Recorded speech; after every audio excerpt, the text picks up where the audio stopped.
This is the best of panels you can get to discuss India's future. You have the Finance Ministry represented here, you have the IMF represented here, you have the World Bank represented here with specialization on India. So you can't ask a better panel. What are the chances and what are the requirements for India to become Viksit by 2047? As Shruti and Ritu pointed out, we have been outliers at a time when most countries are struggling. India has managed an average of well over 7% growth over the past 3-4 years. The outlier quality is also because India is on the cusp of the demographic dividend. 28 years average age, and the number of people below 28 is overwhelming, and that makes for an outlier status in terms of consumption in a world where populations are aging in most continents. So that's the point we are asking our panel. What does India need to bank and continue to be an outlier and continue with this 7.6, 7.5% growth? So clearly the first question goes to the Finance Ministry. Mr. Tuhin Kanta Pandey, you know, right now that 7.5% is a bit under challenge. The first quarter was 6.7. The second quarter GDP number is going to come on November 29th, and the poll that CNBC TV18 did is coming towards 6.6. Does it worry you that we are, moving away from that 7% mark? And more importantly, in the in the morning, Minister Piyush Goyal asked for a rate cut.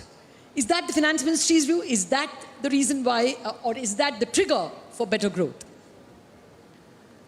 Well, I think the subject which you started with is talking of next big journey. So I think maybe if we just talk in terms of quarter to quarter, that will not really do justice to what we are really seeking today. Next 25 years, what is going to be our development journey. And what we call is Atma, Viksit Bharat by 2047. That's about another 23 years from now, which is another 25 years roughly. So let us see what are we looking at in terms of numbers, in terms of key outcomes. And I'll just, try and express, we're looking at three things. One is a demographic profile, one is a social profile, and what is economic profile. In demography, what we are looking at, that we'll be stabilizing around 165 crore of population. We are currently 140 crore. We will have there, as you know, our growth rate is stabilizing, has stabilized in many states. We are looking at a median age of 37 years as on 2047. We have a median age of 29 years currently, one of the youngest nation. So we have a fair amount of demographic dividend next 23 years. We are looking at life expectancy of 84 years. Currently it is 71 years.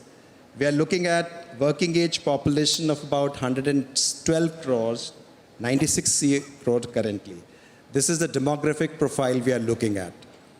On social side, what we are looking at is literacy rate of 100%. It is 71% currently. We are looking at more than 70% female labor force participation rate. Currently it is 37%. It has risen, but it is still way below our expectations. We have skilled labor force, which is still at 32%. We would like to skilling of 100% level. And we will be taking top 10 in global gender equality. We are way behind still in the global thing, and we would like to be more aspirational and be among top 10. On economy side, we will be looking at a 30 trillion economy. It is currently at about $3.4 trillion. World Bank, of course, IMF forecast is by 2028, FY 28-29, we would be the third largest. We'll be fourth largest in 27 and third largest. Now we are fifth largest. We are looking at per capita income of anything, above $14,000 to $18,000 per capita.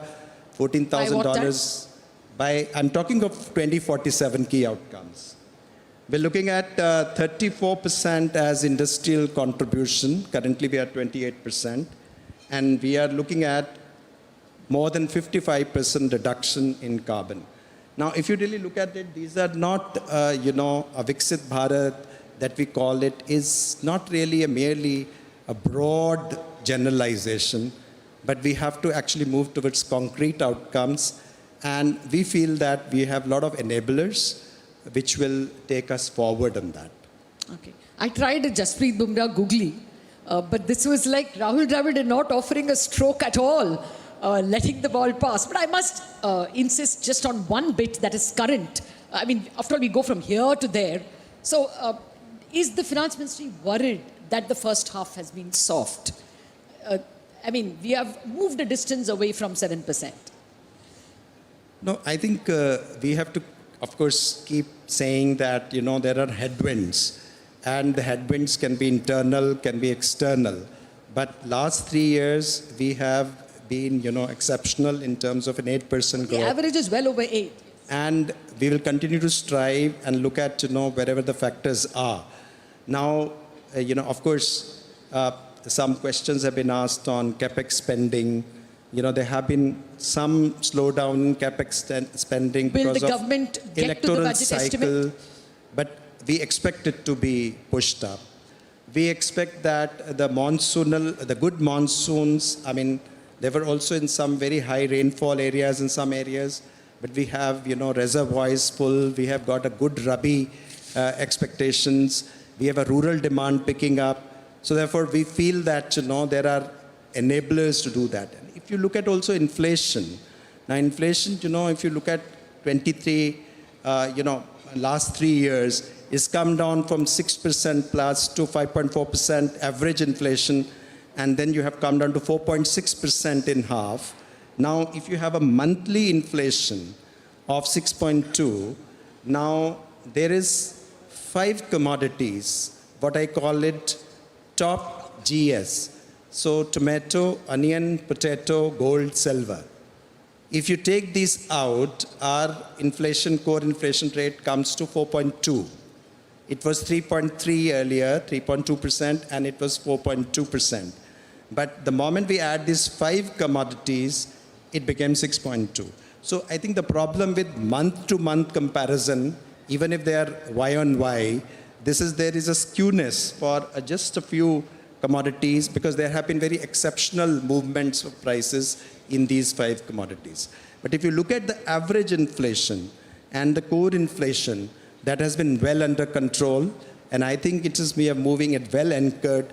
Expectations are getting well anchored, and our fiscal stance itself is, if you see that we have moved now to 4.9, and going forward as per the fiscal glide path. No, that certainly all that. But therefore, are you making a case that there is a case for cutting rates because only 5 commodities are creating a problem? Well, I think that is for the governor. You had in the governor in the morning. Yes, he told us to wait for the policy. Krishna, I'll call you by your first name. Krishna, the RBI's arithmetic is that if you want to reach developed country status by 2047, we have to grow at a compounded annual rate of 7.6%. Now, it looks like that 7.6 was achieved in the first 4 years, but this year, we're moving down. What's the longer-term view?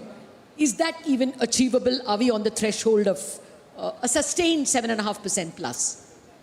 Thank you, Lata, and congratulations to CNBC TV 18. To your point, we have for this year a growth rate of 7%.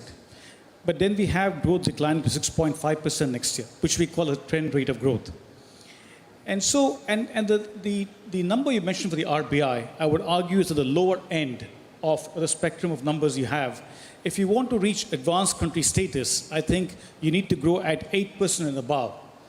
And depending on the definition, it could be as high as 10%. And so you have to grow at that pace for so many years.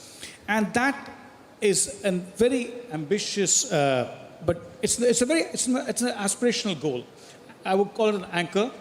But to get there, you have to have equally ambitious reforms, which we can talk about.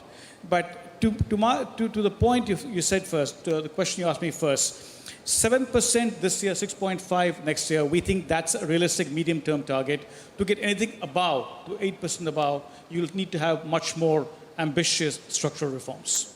I take your point because China, during its demographic dividend period, 1991 to 2006, was growing some years even at double digits and on an average very close to that number. Mr. August,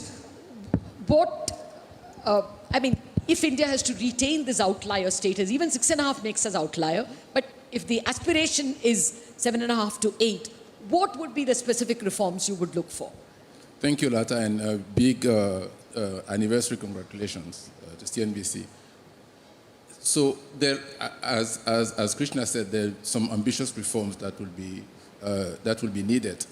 But let me say that India's ambition is quite well anchored. If you look at India's own performance, it is pretty feasible to invest more in skills on the human capital side, invest more in infrastructure on the capital side, and bring in more private investment and make the economy a bit more productive, more competitive, and perhaps open more trade routes and boost potential growth of the economy to above what it is now. Because we estimate at the World Bank that India's potential growth is between 6 and 7%.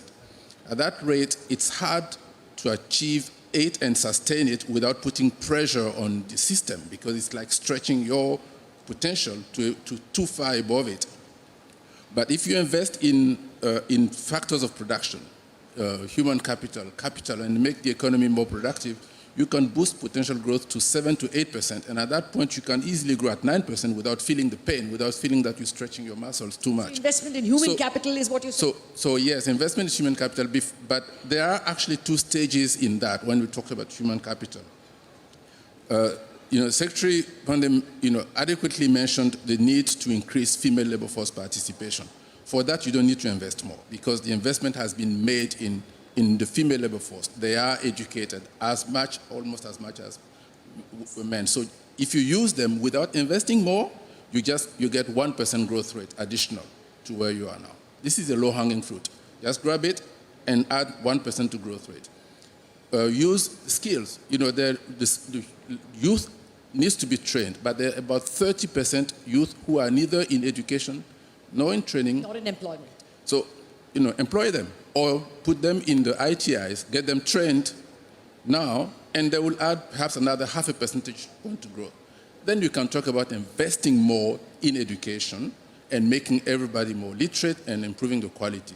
So that's the second stage. On the capital side, restructure the capital that you have now. 70% of the capital that will be needed, or 70% of the infrastructure that will be needed by 2047 is to be built.